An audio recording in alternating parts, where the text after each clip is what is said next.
Baik, selamat datang di pembelajaran mata kuliah Statistika Bisnis dan hari ini kita akan masuk ke estimasi dan juga confidence interval.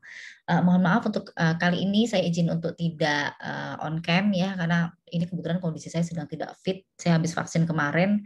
Sepertinya kemarin baik-baik saja tapi ternyata hari ini agak gergesi kalau kata orang Jawa ya. Baik, tujuannya mau apa sih kita belajar ini ya? Jadi yang pertama tujuannya tentu saja untuk menentukan estimasi titik ya, lalu menentukan tingkat kepercayaan. Selanjutnya membuat interval kepercayaan untuk rata-rata populasi jika simpangan populasinya diketahui. Simpangan bagus standar deviasi sama aja ya, pada baik ya. Lalu membuat interval kepercayaan untuk rata-rata populasi jika simpangan baku populasinya tidak diketahui, ya. Lalu membuat interval kepercayaan untuk proporsi populasi dan yang terakhir adalah untuk menentukan ukuran sampel untuk atribut dan juga variabel sampling, ya. Baik, tadi sudah kita singgung sedikit mengenai estimasi titik ya. Nah, estimasi itu ada dua sebenarnya guys. Ada estimasi titik dan estimasi interval. Kita lihat keduanya. Ini saya ambilkan dari bukunya Douglas, tapi nanti saya juga ambilkan dari bukunya Pak Al-Ghifari karena menurut saya itu akan lebih mudah dipahami ya. Oke, estimasi titik adalah statistik dihitung dari informasi sampel yang digunakan untuk memperkirakan parameter populasi. Sedangkan estimasi interval ini adalah kisaran nilai yang dibangun dari data sampel sehingga parameter populasi kemungkinan besar terjadinya dalam kisaran tersebut pada probabilitas yang ditentukan. Nah, probabilitas yang ditentukan ini disebut dengan tingkat kepercayaan. Jadi secara mudahnya nanti estimasi titik ini hanya terdiri dari satu nilai saja atau satu nilai tunggal gitu. Sedangkan estimasi interval ini terdiri dari range ya. Jadi ada batas bawah dan batas atas gitu dan parameternya biasanya ada di tengahnya gitu ya. Lalu ini saya ambilkan dari bukunya Pak Al-Ghifari ya. Di sini dijelaskan bahwa estimasi titik atau point estimation adalah nilai tunggal yang digunakan untuk menaksir parameter atau besaran populasi yang tidak diketahui. Nah, tadi ini hanya ada nilai tunggal, hanya ada nilai satu saja ya. Sedangkan estimasi interval merupakan interval nilai atau range yang parameter populasinya berada di dalamnya. Jadi ada di tengah-tengahnya gitu ya. Baik. Kita akan coba lihat dulu ini bagaimana sih cara menghitung estimasi titik gitu ya. Estimasi titik untuk rata-rata populasi dan proporsi populasi menggunakan rata-rata sampel dan proporsi sampel. Nah, rumusnya begini ya, rumusnya begini. Ini jika pengen tahu ya tentang estimasi titik untuk rata-rata populasi. Nah, kita pakai rata-rata sampel ya. Jadi rumusnya adalah apa namanya sigma x, tiba-tiba saya mikir dulu ya, sigma x dibagi dengan n ya, jadi x bar sama dengan sigma x dibagi dengan n, jadi jumlah x dibagi dengan berapa sih jumlah sampelnya ya. Lalu proporsi dari sampel rumusnya adalah x dibagi dengan n begitu. Nah, estimasi titik juga bisa dicari jika berada di dua rata-rata populasi gitu. Nah, kalau berada di dua rata-rata populasi caranya adalah dengan menggunakan beda dua rata-rata sampel gitu. Sedangkan jika ingin mengetahui estimasi titik yang berada di dua proporsi populasi, maka menggunakan dua proporsi sampel begitu ya. Tapi kebetulan ini kan kita pakai bukunya Douglas, jadi kita tidak akan membahas lebih lanjut mengenai estimasi titik ini. Yang akan kita bahas justru estimasi interval ya. Oke, estimasi interval apa toh? Kalau tadi sudah dijelaskan bahwa ada di dalam interval nilai atau range ya. Nah, pada dasarnya di estimasi interval ini ada batas bawah dan juga ada batas atas.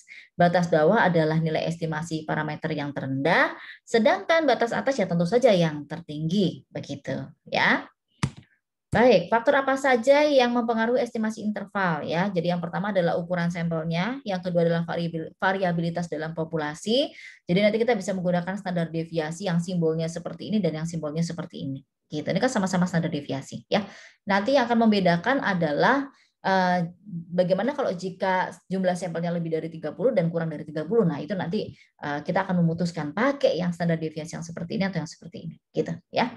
Lalu tingkat kepercayaan yang diinginkan, ya itu juga merupakan faktor yang menentukan lebar dari interval kepercayaan. Baik, nah dari tadi kita menyebutkan ada tingkat kepercayaan. Nah, tingkat kepercayaan atau disebut juga dengan tingkat konfidensi atau confidence level. Ya, jadi seberapa besar sih kepercayaan kita terhadap apa namanya parameter yang kita gunakan, begitu ya. Nah, tingkat konfidensi ini biasanya kita gunakan dalam kisaran 90, 95 dan 99. Sekali lagi 90%, 95%, dan 99%. Dan kita menggunakan tabel Z atau tabel T biasanya. Ya, nanti ada treatmentnya. kapan kita harus menggunakan tabel Z, kapan kita harus menggunakan tabel T, begitu ya. Nah, teman-teman kemarin sudah saya ajarkan untuk membaca bagaimana cara menentukan nilai Z di tabel Z, ya. Nilai Z di tabel distribusi Z, ya. Tapi ini saya coba untuk buat shortcutnya aja, karena kita biasanya tingkat konfidensi kita yang sering kita gunakan ada 3 nih, 90, 95 dan 99 ya. Kalau 95 dan ini nilainya harus dibagi 2 ya guys. Jadi kita tidak akan cari di 90%, tapi kita bagi 2 dulu ya. Nah, kalau 95 bagi 2 jelas 0,475. Ada angkanya di tengahnya itu. Ada angkanya di nilai Z ya. Sedangkan yang 90% nggak ada guys. Ya, 90% yang sama persis itu nggak ada. Coba aja 90% itu bagi 2 berapa? Iseng deh, pegang kalkulator ya. Anda harus paham 0,9 bagi 2 itu berapa ya. Nah, 0,9 bagi 2 itu nilainya adalah 0,45 bulat. Nah, sedangkan di tabel Z itu nggak ada. Berarti kalau kita nanti kalau kita nanti ada soal ya yang tingkat konfidensinya 90%, Anda bisa menggunakan 0,4495 atau 0,4505 gitu. Nah, nilai Z-nya bisa 1,64, 1,64 ini dari 0,4495, sedangkan 1,65 ini dari 0,4505. Tetapi nilai Z yang sering digunakan adalah 1,645 gitu. Jadi nanti kalau ada soal tabel Z ya kita dan 90% tingkat konfidensinya kita bisa langsung pakai 1,645 gitu ya. Sedangkan 95% dibagi 2 ini bulat nih 0,475 ada di tabel Z ya. Nah, di tabel Z 0,475 ini berada di daerah 1,960 ya. Nah, maka nilai yang digunakan bulat juga 1,960 ya. Sedangkan yang terakhir tingkat konfidensi 99%, probabilitas terdekatnya ada di 0,4949 atau 0,4951 ya. Nah, nilai Z-nya kalau kita lihat di tabel Z 0,949 ini ada di 2,57, sedangkan 0,4951 ini ada di 2,58. Tetapi nilai Z yang digunakan atau yang sering digunakan adalah 2,576. Kita langsung bisa ambil ini ya. Oke. Bu, cara nentuin gimana sih Bu? Tadi bilang ini 1,645, ini 1,65 nih. Ini 1,96. Ini saya kasih satu contoh ya. Misalnya, diasumsikan tingkat konfidensi adalah 95%. Maka dibagi 2 kan ya, probabilitas terdekatnya ini adalah 0,475. Dibagi 2 nih, coba aja 0,95 bagi 2 pasti bulat 0,475 ya. Kita lihat benar nggak nilai Z-nya 1,96. Kita lihat di sini ya. Klik. Nah, ini dia.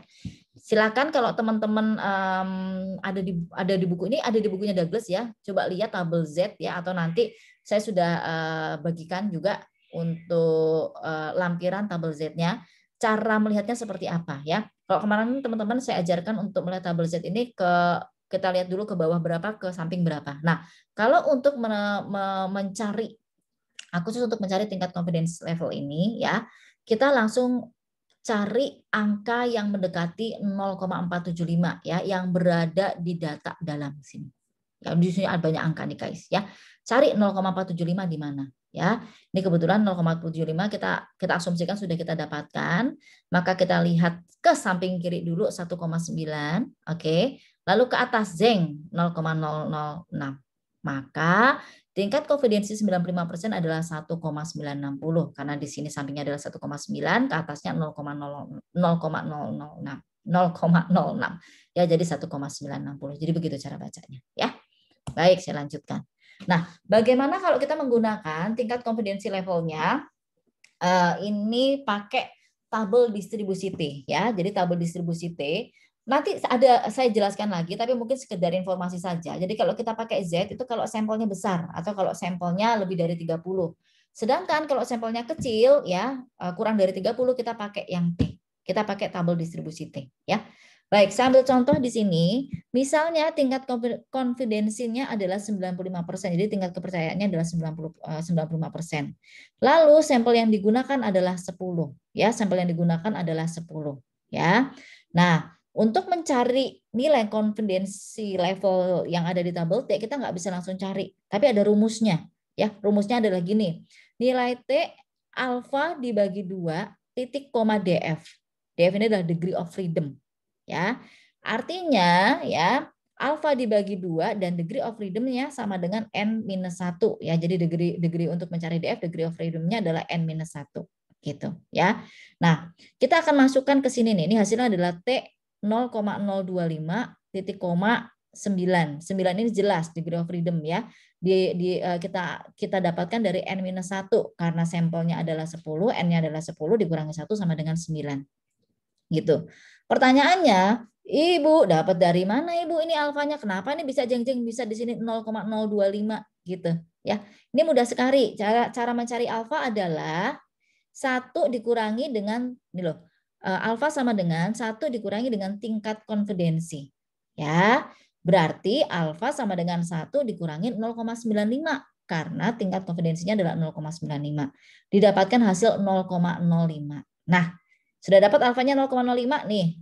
Alfa dibagi 2 ya. Jadi otomatis 0,05 dibagi 2 sama dengan 0,025 gitu. 0,025 ya. Nah, 0,025 kalau teman-teman lihat di tabel Douglas yang ada di buku ya, ini berada di posisi 2,262 ya. Cara carinya bagaimana ya? Cara carinya adalah ke samping 0,025, ke bawah DF-nya degree of freedom-nya adalah 9. Sekali lagi ke samping ini alfanya nih 0,025, ke bawahnya 9 ya. Lalu kita cari pertemuannya adalah 2,262 ya. Nanti saya tunjukkan sedikit dari kebetulan sekali tabel yang ada di bukunya Douglas ini sudah jadi satu antara one tail sama two tail. Jadi nanti saya jelaskan sedikit biar teman-teman nggak bingung ya. Kalau ini cuma ada satu doang, ini one tail doang. Baik. Ini sebenarnya interpretasi saja ya. Jadi kalau kita berbicara mengenai parameter populasi, bukan parameter populasi, tapi interval kepercayaan 95%, artinya sekitar 95% dari interval yang dibangun serupa akan berisi parameter yang sedang diestimasi ya. Dapat diartikan juga 95% rata-rata sampel untuk ukuran sampel tertentu akan berada dalam deviasi standar 1,96 ya. Sambil contoh misalnya ini tabel Z seperti biasa, tengahnya dibagi 2 kan ya. 0,5 0,5 begitu ya.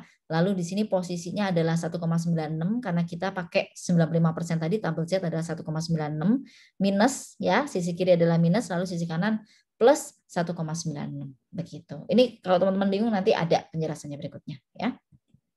Nah, karakteristik distribusi T kalau kita lihat di sini, distribusi T hampir sama dengan Z dan juga hampir sama dengan distribusi kontinu. Kalau dilihat bentuknya ya, jadi T ini sama-sama bentuknya lonceng dan simetris persis sama Z yang kemarin kita gambar itu loh guys, yang kayak gunung ya. Tapi yang membedakan adalah yang T ini lebih datar, kalau yang Z ini lebih melenduk begitu ya. Untuk T ini tidak ada distribusi tunggal, tapi bentuknya adalah keluarga ya. Distribusi T memiliki min 0, tetapi deviasi standarnya akan berbeda-beda menurut ukuran dan juga sampelnya ya. Nah, ini bentuknya nih guys nih, ini Z, ini T. Tadi kan kita sama-sama pakai confidence levelnya adalah 95% ya. Jadi tingkat kepercayaan adalah 95% sama-sama ya. Lalu kalau 95% tadi sisi kiri kita bagi menjadi 0,25 0,25 ya. Kita masukkan tadi nilai Z-nya adalah 1,96 1,96 begitu. Sedangkan untuk yang T ya dia lebih datar ya. Sama-sama tadi 0,25 0,25 ya, lalu nilai T-nya adalah 2,76 2,76 begitu ya. Baik. Nah, ini tadi yang saya katakan, kapan kita harus pakai Z, kapan kita harus pakai T gitu. Nah, Z akan kita gunakan jika deviasi standar populasinya diketahui atau sampel lebih besar dari 30. Nah, baru kita pakai Z. Rumusnya begini. X bar plus minus Z standar deviasi populasi dibagi dengan akar N. Kenapa plus minus? Karena nanti ada dua nilai di situ. Ya, ada dua nilai yang akan menentukan batas bawah dan batas atasnya. Ya. Lalu kapan kita menggunakan distribusi T? Kita menggunakan distribusi T jika deviasi standar populasinya tidak diketahui dan juga sampelnya kurang dari 30. Rumusnya akan menjadi seperti ini. X bar plus minus T ya. Lalu standar deviasi sampel dibagi dengan akar N atau akar dari jumlah sampelnya itu sendiri. Gitu ya. Baik. Bagaimana aplikasinya, Bu? Kita lihat yuk. Aplikasinya akan seperti ini. Produsen ban ingin menyelidiki umur tapak bannya. Sampel 10 ban yang dikendarai 50.000 mil mengungkapkan rata-rata sampel tapak adalah 0,32 inci yang tersisa dengan deviasi standar 0,09 inci. Nah, tahu nih langsung, oh N-nya atau sampelnya cuma 10, berarti kita pakai yang T. Gitu. Kita pakai yang T ya. Selanjutnya, gunakan interval kepercayaan 95% untuk rata-rata populasi dan Anda diminta untuk menganalisis reasonable enggak jika pabrikan menyimpulkan bahwa setelah 50.000 mil populasi berarti tapak yang tersisa adalah 0,3 ya. Jadi menduga nih si pabrikan ini, oh kalau begitu nanti kalau sudah lebih dari 50.000 maka tapak inci yang tersisa ini cuma 0,03, reasonable enggak? Nah, gitu ya. Baik, yuk kita lihat dulu yuk. Yang diketahui apa saja? Yang diketahui adalah N-nya 10 ya. X-bar-nya adalah 0,32 nih. Ini kan X-bar nih rata-rata sampel ya. Lalu standar deviasi dari sampelnya adalah 0,09 ya. Lalu keputusannya adalah kita pakai distribusi T karena satu standar kok standar. Rata-rata populasi rata-rata populasi standar deviasi benar. Standar deviasi populasinya tidak diketahui karena yang diketahui adalah standar deviasi dari sampelnya ya. Lalu sampelnya juga sampel kecil, N-nya sama dengan 10. Begitu ya guys ya. Maka kita pakai rumus yang ini. X bar plus minus ya. Nilai T-nya alfa dibagi 2, degree of freedom-nya adalah N-1 dikali dengan standar deviasi dari sampel dibagi dengan akar dari jumlah sampelnya ya. Oke, masukkan ke rumus ya. Kita akan masukkan ke rumus di sini ya. Baik, X bar plus minus T-nya tadi kita pakai berapa sih confidence levelnya? Oke, kita pakai 95% ya. Kita pakai 95%. Tadi teman-teman sudah ingat ya, kalau kita mau cari alfa di sini 1 dikurangi 0,95 maka alfanya adalah 0,05 ya. Alfanya 0,05 dibagi 2 ya, degree of freedom-nya N-1. N-nya 10 dikurangi 1 dikali standar deviasi dari sampel dibagi akar N. Masukin lagi nih, tadi X bar-nya adalah 0,32. Benar Bu? Ini loh. Tuh X bar-nya 0,32 ya. Oke. 0,32 plus minus T karena tadi alfanya dibagi menjadi 2 menjadi 0,025, DF-nya adalah 9 ya. Dikali dengan standar deviasi dari sampelnya adalah 0,09. Lalu jumlah sampelnya adalah 10, jadi akar 10 dibagi dengan akar 10. Kita pastiin yuk benar nggak standar deviasinya 0,09, lalu N-nya kalau N-nya sudah benar 10. Kita lihat dulu di sini. Nih, standar deviasi dari sampelnya adalah 0,09. Terbukti ya. Baik, setelah itu dimasukkan nih. 0,32 adalah X bar-nya. Lalu kita cari nih nilai T-nya nih di tabel distribusi T-nya. Nah, cara carinya adalah tadi 0,025 ya. Oke, kita lihat dulu di sini. Kita tadi pakai confidence levelnya adalah 95%. Nih guys, 95%. Ini saya ambil dari bukunya Douglas ya. Kalau bukunya Douglas begini langsung dia campur baur nih.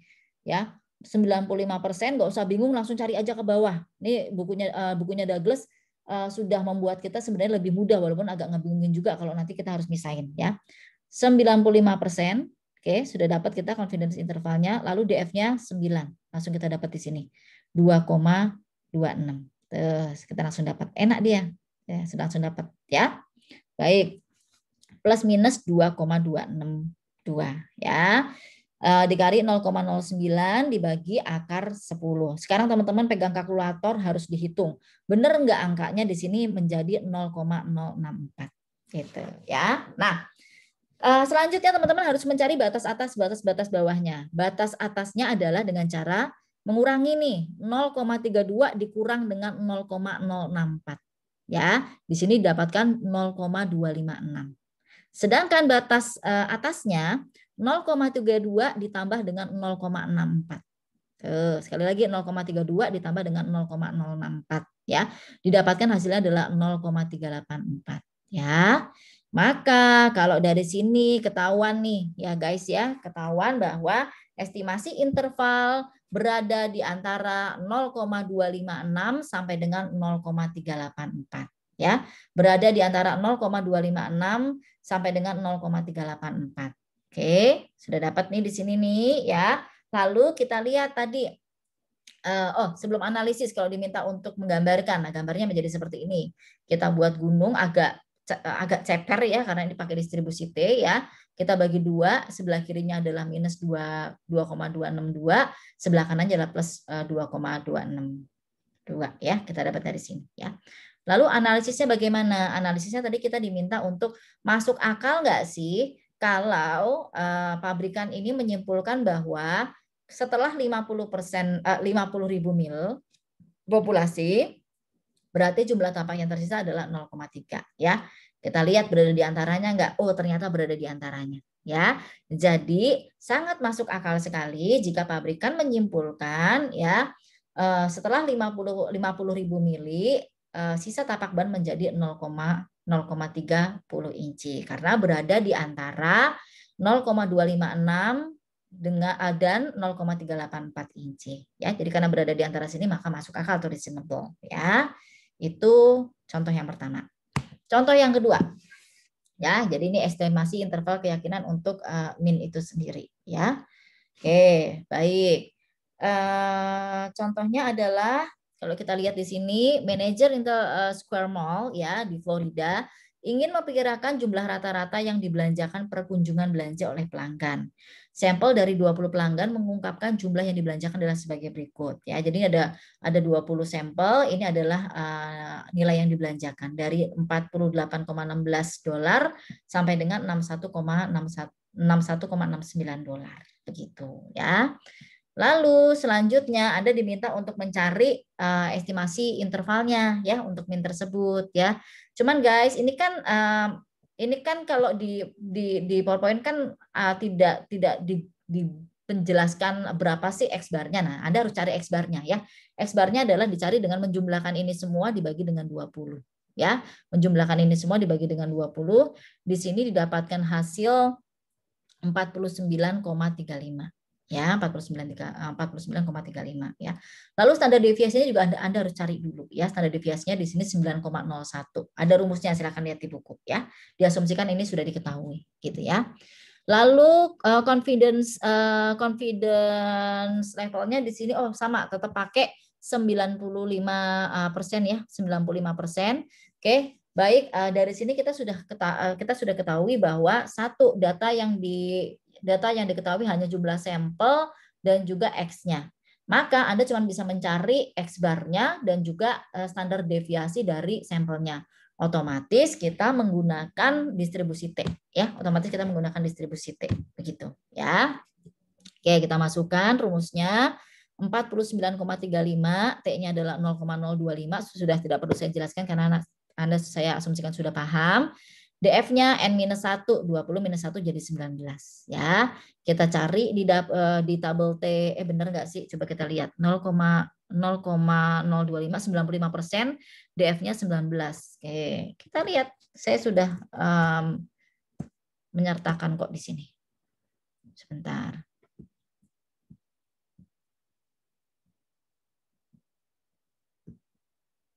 Oke, kita lihat. 95%, 19. Nih, posisinya di sini nih. 2,093. Tuh ya. Oke, baik ya. Oke, tadi di mana? Saya klik dulu. Iya. Nyasar dia. Nah, ya. Terbukti ya, 2,093 ya. Oke, jadi kita cari batas atasnya dan batas bawahnya. Batas bawahnya 49,35 dikurangi 4,22, sedangkan batas atasnya 49,35 ditambah 4,22 ya. Maka confidence endpoint untuk confidence intervalnya berada di sekitar interval 45,13 sampai dengan 53,57 ya. Ini contoh soalnya ada di bukunya Douglas ya, tapi kita bisa mengkonklusikan bahwa kalau memang population mean-nya ini berada di 50 maka masuk akal nilainya ya. Tapi kalau di atas 60 tidak masuk akal. Kenapa? Karena tidak berada di antara interval ini. Gitu ya. Baik, saya lanjutkan. Selanjutnya interval keyakinan untuk proporsi populasi ya. Rumusnya akan menjadi seperti ini. P plus minus, kita pakai tabel Z ya. Z alfa dibagi 2 akar dari proporsi dikali dalam kurung 1 minus P lalu dibagi dengan N jumlah sampelnya ya.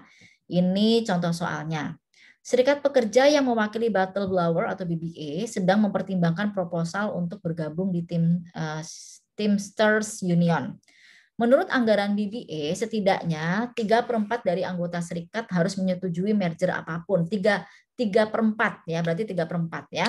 Sampel acak dari 2.000 anggota, BBA saat ini mengungkapkan 1.600 setuju untuk melakukan merger. Jadi kita diambil 2.000 sampel, dari 2.000 ini 1.600 janjinya setuju ya. Dengan menggunakan interval kepercayaan 95% untuk proporsi populasi ya, nanti Anda diminta untuk mencari nah berapa sih sebenarnya interval keyakinannya ya, dan apakah bisa disimpulkan bahwa proporsi yang didapatkan hasilnya nanti ini bisa cocok ya untuk mendukung untuk mewakili mendukung merger tersebut begitu ya. Jadi istilahnya adalah kita sudah ngambil sampel ya, lalu kita mencari proporsi populasinya. Nah, berdasarkan proporsi populasinya ini dengan interval kepercayaan kira-kira bisa nggak mewakili untuk mendukung anggota BBA-nya ini untuk merger gitu ya. Yang mewakili anggota BBA yang mendukung merger begitu aja lah. Nah, biar nggak bingung ya. Baik. Kita masukin ya. Nah, kita harus cari dulu proporsinya. Kan belum diketahui berapa proporsinya ya. Proporsi populasi didapatkan dengan menghitung X dibagi dengan N. X-nya 1.600, N-nya 2.000, maka didapatkan 0,8. Dimasukkan nih guys ke data ya. Dimasukkan ke dalam kok data itu akan dimasukkan ke dalam rumus ya. Diketahui tadi P-nya adalah 0,8. Lalu Z-nya tadi 95% ya. 95% kita lihat di tabel Z adalah 1,96. Ibu dapat dari mana sih, Bu? Nah, tadi loh, biar gampang aja sih. Sebentar, mana sih? Nyasar saya. Tadi yang saya bilang itu loh. Jadi kamu nggak usah bingung-bingung, nggak usah pusing-pusing, langsung lihat aja ke sini. Nah, nih loh, 1,96 ya. Jadi 95% kita langsung pakai 1,96. 90% kita bisa pakai 1,645. Ya, 99 kita bisa pakai 2,576 begitu, semudah itu ya. Oke, baik. Saya lanjutkan kembali. Nah, sampai sini. Oke.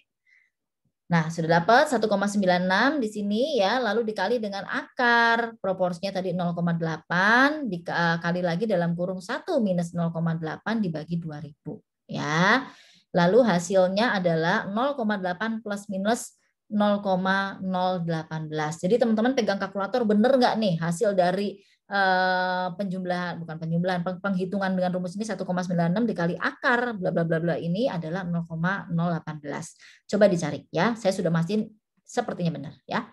Baik, jadi batas bawahnya adalah 0,8 dikurangi 0,018, lalu batas atasnya adalah 0,8 ya plus 0,018. Didapatkan range-nya adalah 0,782 sampai dengan 0,818.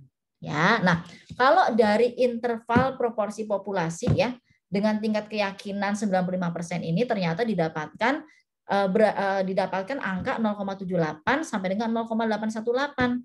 Tadi di sini setidaknya 3/4. Jadi artinya kalau kita berbicara mengenai 3/4 sekitar 75% lah ya. Ternyata berada di antaranya gitu loh, berada di antaranya dan bahkan lebih besar ya, benar kan? Lebih besar sebenarnya nih, benar nggak nih? Lebih besar. Artinya kan proporsi populasinya malah lebih besar daripada tingkat keyakinan bahwa sebenarnya harus 75% nih yang bisa mewakili untuk bergabung ya di union ini ya, proposal di merger di union ini. Nah, karena sudah seperti itu, ternyata interval estimasinya ini lebih besar nilainya dari 75% union membership. Nah, dianggap bahwa ini cukup bisa mewakili begitu ya. Itu jadi proposalnya ternyata ternyata 75% udah ini kok dipakai kok. Jadi kita bisa merger begitu ya. Baik. Lalu kita bisa melakukan koreksi sebenarnya ya. Kita bisa melakukan koreksi dengan menggunakan faktor koreksi populasi. Ya, ini tidak saya artikan. Finite ini tidak saya artikan. Nanti wagu gitu ya. Suatu populasi ini pada dasarnya terkadang bisa memiliki batas atas tetap atau dikatakan berhingga ya. Lalu untuk populasi terbatas di mana jumlah total objeknya adalah N dan ukuran sampelnya adalah N kecil ya. Jadi N besar itu adalah total objek atau populasi, sedangkan ukuran sampelnya adalah N kecil ya. Penyesuaian berikut ini dibuat untuk standar errors dari sampel mean dan juga proporsi. Tetapi jika jumlah sampelnya, ini kan N kecil ya, jumlah sampelnya jika dibagi dengan jumlah total objeknya atau total populasinya, ini ternyata hasilnya kurang dari 0,05, maka faktor koreksi populasi yang terbatas ini bisa diabaikan. Begitu ya. Ini adalah rumus faktor koreksi populasi untuk standar error rata-rata sampel. Ini standar error untuk proportion atau proporsi dari sampelnya ini sendiri. Ya, ini rumusnya adalah standar deviasi dibagi dengan akar N dikali dengan akar jumlah populasi ya dikurangi dengan jumlah sampel dibagi dengan jumlah populasi dikurangi dengan 1. Ya, sedangkan ini standar error untuk sample proportion, rumusnya adalah akar ya P dalam dikali dalam kurung 1 minus P ya dibagi dengan N dikali dengan akar N besar dikurangin N kecil dibagi dengan N besar dikurangi dengan 1. Ingat, N besar adalah jumlah populasi atau total objeknya, sedangkan N kecil adalah jumlah sampelnya ya. Oke. Nah, bisa sih kita menggunakan correction populationnya ini ya dengan catatan ya nih jika populasinya adalah 1. Kita lihat dulu sampelnya 10, fraction of population-nya adalah 0,1, correction factor-nya adalah 0,9955 ya. Sampai dengan 500 ya, ini bisa fraction of population-nya adalah 0,5, correction factor-nya adalah 0,7075 gitu. Nah, semakin kalau menggunakan FPG approach ini pendekatan dari correction ini ya ini jika ini akan semakin pada dasarnya akan semakin smaller akan semakin kecil gitu jika diobservasi ya. Oke. Baik. Kita masuk ini adalah rumus dari interval ya untuk min ya, ini juga interval untuk min juga ya, ini jika menggunakan Z, ini jika menggunakan T seperti itu. Hampir sama dengan yang tadi gitu loh. Ini pakai Z, lihat ini rumusnya kan hampir sama, yang dibedakan hanya kita menambahkan ini saja. Ya, ini juga seperti itu ya. Ini sama rumusnya ditambahkan dengan ini saja. Gitu sama ya. Baik, ini sedangkan untuk proportion rumusnya menjadi P plus minus Z lalu dikali dengan akar P dalam kurung 1 minus P dibagi dengan N ya dikali akar N besar dikurangi N kecil dibagi dengan N besar dikurangi dengan 1 begitu. Yuk ini ada contoh soalnya ya. Kita lihat contoh soalnya. Terdapat 250 keluarga di Scandaria, Pennsylvania ya. Diambil sampel acaknya adalah 40. Jadi N besarnya adalah 250, N kecil adalah 40. Mengungkapkan sumbangan gereja tahunan rata-rata adalah $450 dengan standar deviasinya 75. Nah, sudah ketahuan di sini ya. Jadi tadi standar deviasinya adalah 75 ya. Dengan menggunakan interval kepercayaan 90% untuk rata-rata populasi ya, artikan interval kepercayaan tersebut. Oke, baik. Tadi diketahui N besarnya 250, N kecilnya 40, lalu standar deviasi dari sampelnya adalah 75 ya. Nah, karena jika kita menghitung jumlah sampelnya dibagi dengan jumlah populasinya ada 0,16 ya, maka faktor populasi finite-nya harus digunakan gitu. Nah, catatannya nih, simpangan baku populasi di standar deviasi dari populasinya nggak diketahui. Oleh karena itu bisa menggunakan distribusi T. Tetapi Anda boleh menggunakan distribusi Z. Kenapa? Karena nilai N-nya lebih dari 30 begitu. Nih loh, tadi rumus yang ini loh. Nih. Ini kan kalau N-nya lebih dari 30 kita pakai Z, kalau kurang dari 30 kita pakai T. Tetapi karena standar deviasi populasi tidak diketahui, ya jadi kita bisa pakai T. Gitu. Ya ini kebetulan di contoh buku kita pakai T, jadi rumusnya menjadi seperti ini. Tapi boleh pakai Z ya. Boleh pakai Z sebenarnya ya. Oke. Baik. Nah, kalau kita hitung di rumus ya, tadi kan 450 X barnya ya. Jadi rata-ratanya 450. Ibu dapat dari mana? Ini loh X barnya. 450 nih X barnya ya. Oke. Kita inikan dulu ya. 450 plus minus ya. T-nya tadi 90% ya. Jadi 90% itu kan 1 minus 90 jadi 0,1. lalu DF-nya adalah 40 minus 1 yaitu 9 ya. Dikali dengan standar deviasinya tadi 75, N-nya adalah 40 ya. Kita bisa pakai yang itu. Lalu tadi N besarnya adalah 250, N kecilnya 40 ya. Dibagi dengan 250 dikurangi 1. Oke, baik. Lalu kita turunkan ke bawah. Sebelum kita kalikan kita cari dulu nih di tabel T berapa nih ya. Kita cari dulu di tabel T berapa. Kita lihat dulu. Nah, ini tabel T-nya tadi 90%, DF-nya berapa tadi? DF-nya adalah 39 ya, 40 minus 1 ya. DF-nya adalah 39. Baik, 90%, 39. Oh, sudah di sini 39. Nih, posisinya nih 90%, 39 DF-nya. Tuh ya, posisinya di 1,685. 1,685. Saya pindahkan. Nah, di sini 1,685 ya. Posisinya di situ. Oke, baik.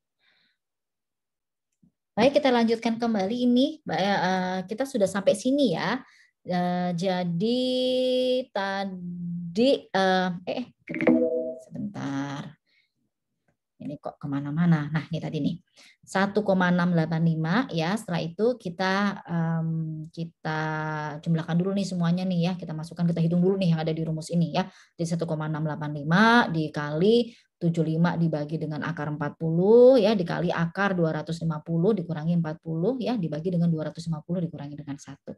Di sini didapatkan hasilnya adalah 19,98 ya, dikali dengan akar 0,8434 ya. Endingnya nanti dapatnya adalah 18,35.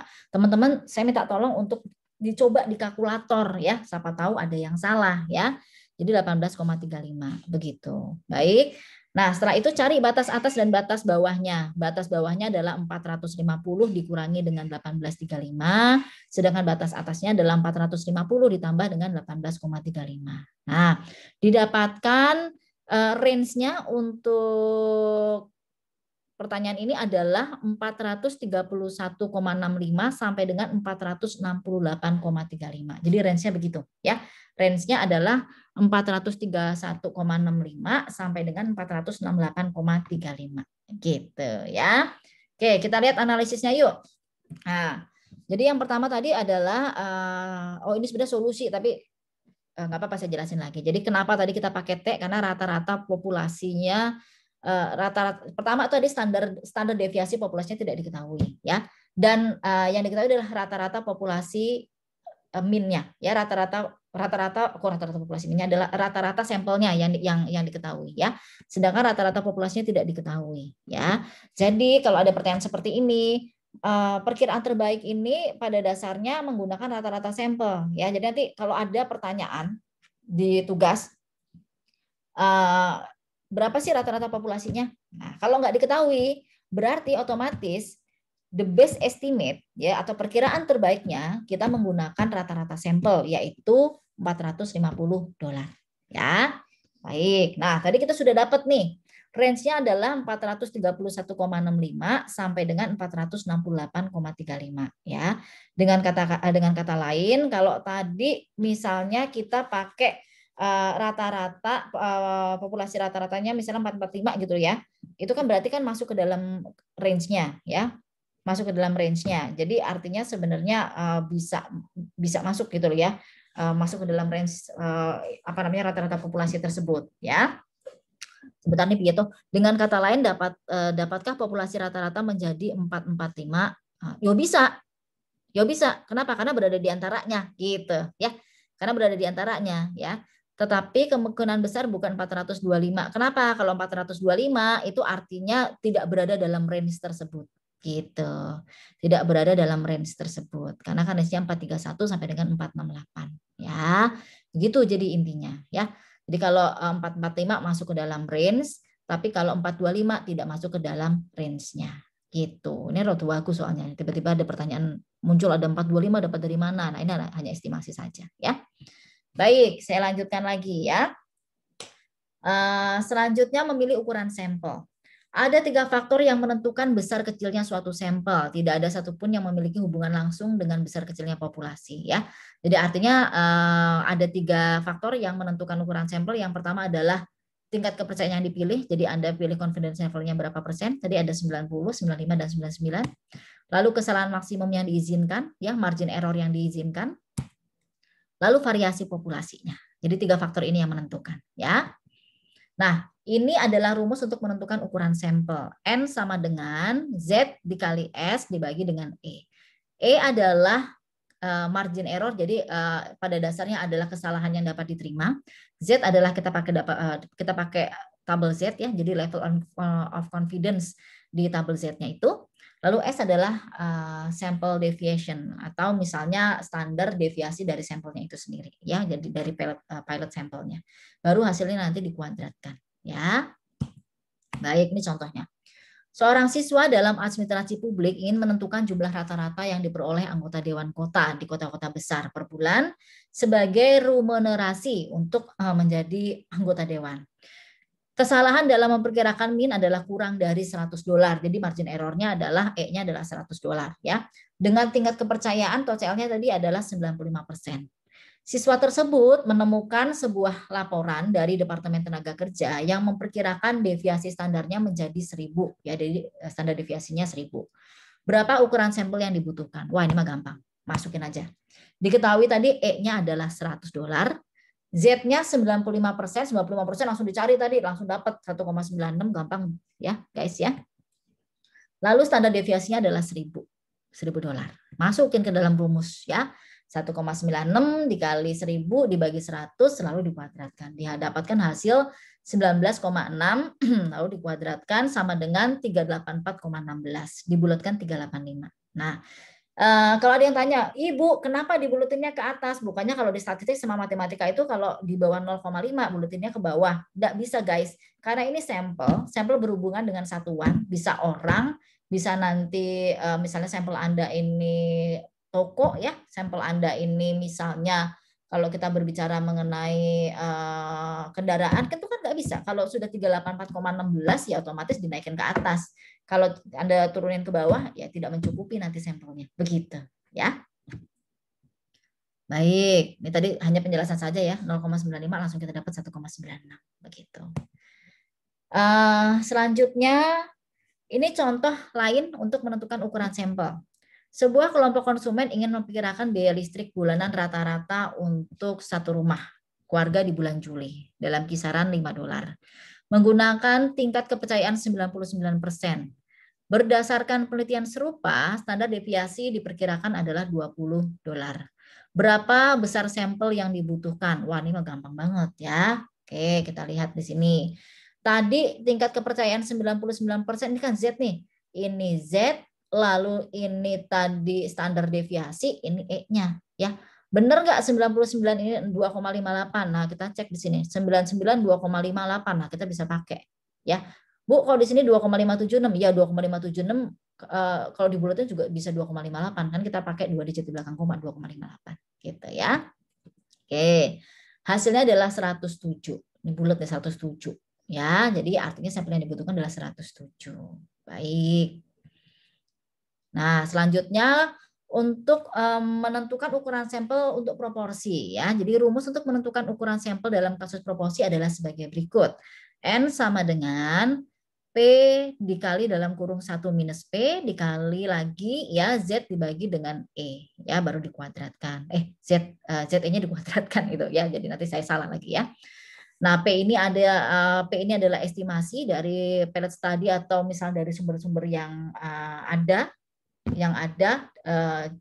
Jadi kita akan mencari data sebelumnya, pada dasarnya begitu. Tapi kalau kita nggak nemuin data sebelumnya, ya sekali lagi kalau kita nggak menemukan data sebelumnya, maka kita menggunakan angka proporsinya adalah 0,50 gitu guys. Ya sekali lagi kalau kita nggak ada data sebelumnya, maka kita akan pakai 0,50. Z adalah nilai Z ya yang memang kita tentukan dalam confidence level. Ingat 90, 95 atau 99 ya. E adalah kesalahan yang diperbolehkan. Ya. Jadi sama nih, sama yang tadi, hampir sama ya. Kita masukkan ke dalam rumus. American Kennel Club ingin memperkirakan proporsi anak-anak yang memelihara anjing. Jika klub menginginkan perkiraan dalam 3% dari proporsi populasi, berapa banyak yang perlu mereka hubungi? Asumsikan kepercayaan tingkat kepercayaan yang dipakai adalah 95%. Ya. Dan Club memperkirakan bahwa 30% anak-anak memiliki anjing sebagai hewan peliharaan. Wah, ini mah gampang, udah ada semua nih, ya. Tadi proporsinya adalah 30%, ya.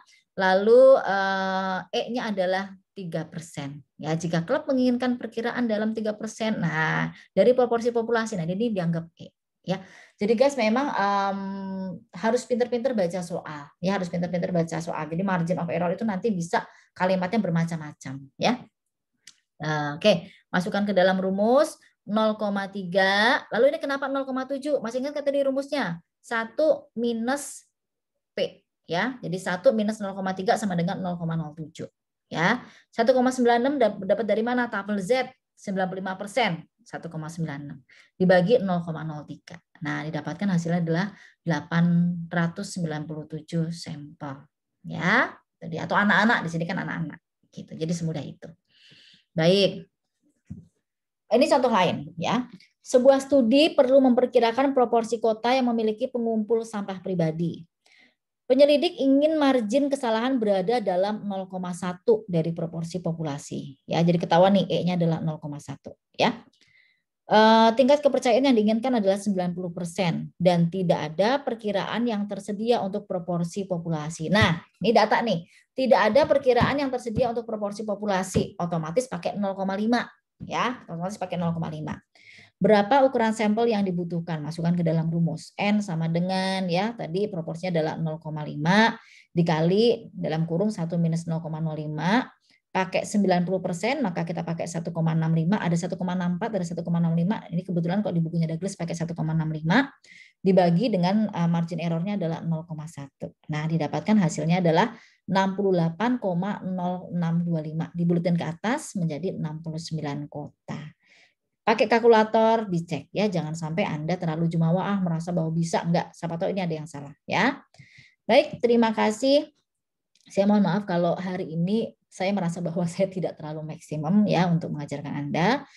Semoga dipahami. Jika ada yang ingin ditanyakan silakan langsung chat ke saya. Thank you, terima kasih.